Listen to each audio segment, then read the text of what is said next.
il y a assez longtemps, j'ai tourné avec une actrice que j'aimais beaucoup qui s'appelle Annie Girardot. Et elle m'avait raconté cette anecdote que j'avais trouvée vraiment très, très jolie. La première fois qu'elle avait vu, elle, des bagages Vuitton, c'était les bagages d'un metteur en scène qu'elle admirait beaucoup, avec qui elle avait tourné, qui était Luchino Visconti.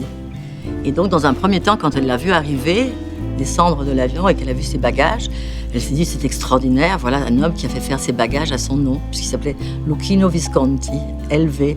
Donc elle trouvait ça absolument extraordinaire. Et elle le racontait avec beaucoup d'ingénuité, enfin, pensant vraiment que c'était ça le comble du luxe, vous voyez, que ce soit les bagages. Et alors voilà comment elle a découvert les bagages Vuitton. Elle s'est rendue compte, elle a su très vite après qu'elle pouvait s'acheter une valise Luchino Visconti. La première chose de Vuitton que j'ai eue, c'est une valise de maquillage que j'ai fait faire.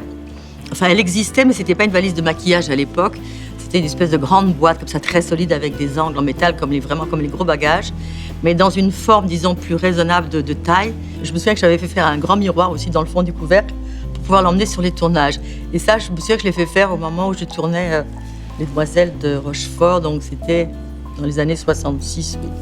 Le monogramme, il a quelque chose, assez curieusement, il a un côté symbolique assez fort, mais je ne pourrais pas dire très précisément pourquoi, mais moi, il m'évoque quelque chose d'asiatique quand même. Pour moi, symboliquement et visuellement, quand je le vois, c'est quelque chose de mystérieux. On a beau le regarder, c'est pas quelque chose dont on a fait le tour, simplement en le regardant, on a l'impression qu'il y a quelque chose derrière.